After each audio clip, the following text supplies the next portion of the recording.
Hello everybody, we're just taking a look at my latest project. So this is kind of my weekend after work project right now. It is April 21st today, so we're not in May. We are cold climate here in North Idaho, so I'm not technically missing time of getting stuff in the ground, but it's coming quick.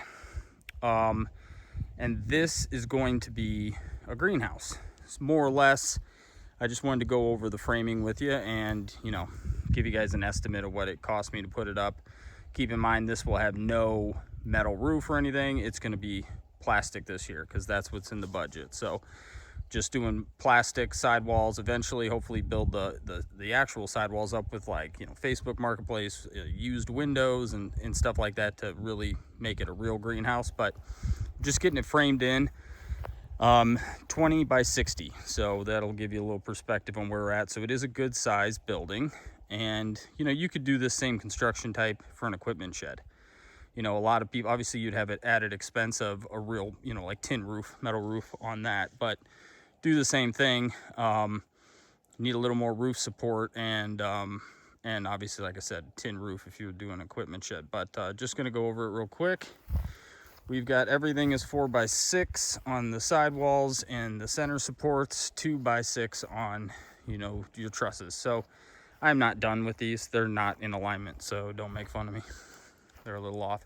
And actually both of those are warped, and they're warped in opposite directions, which is just so much fun because we're trying to find dead center or as close to, so the ridge pole lines up, right? So that's the biggest thing. Whatever it looks like down here is kind of insignificant.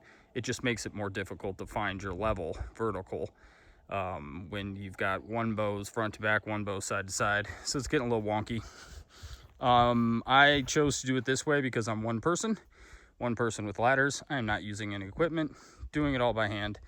So rather than assemble a truss and then raise a truss up, I'm building the trusses in place because that's what I can do as one person. And I'm not the man I used to be. So, we're going to take it safe rather than sorry. And plus, if you've got a heavy truss up here and you go to raise it with something, and especially when you're working by yourself and it slips and it hits your sidewall, now it bangs your sidewall out of alignment, just causes a lot of issues.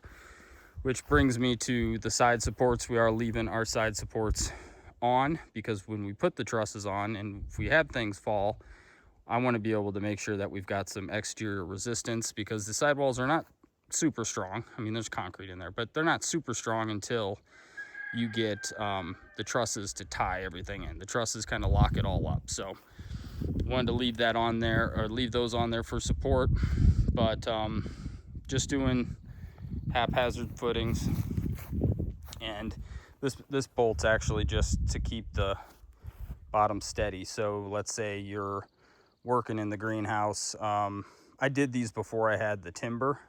So, theoretically you'd like to put like a full foot on there on either side, but then I'd have to find center before I put that in the concrete, because once you put that footing in the concrete, right, it's not going anywhere. So I could kind of last second throw this bolt in there. That way if something does bang against it, the foot cannot come out.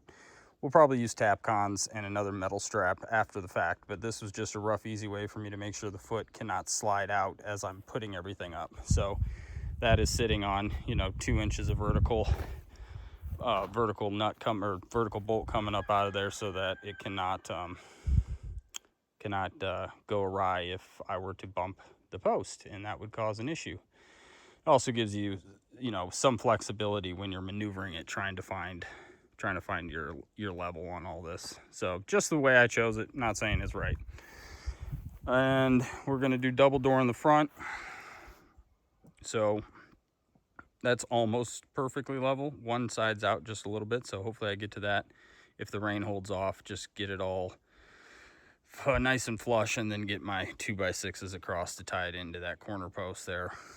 And all in this thing, well, with the plastic, it was over $2,500. But if you're just talking about the framing in my area, it was $2,500 for, that's the concrete, all the timber. Obviously, I'm doing the labor myself.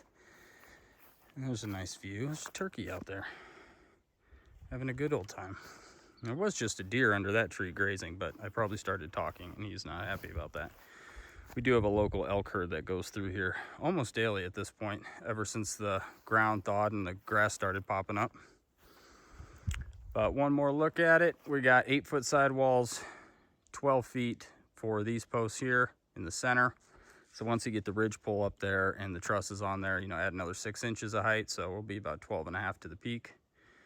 But all in all, totally doable. You know, when you put your base supports on there, we've obviously got treated that's close to the ground, especially in the winter, because that's where snow might pile up on you.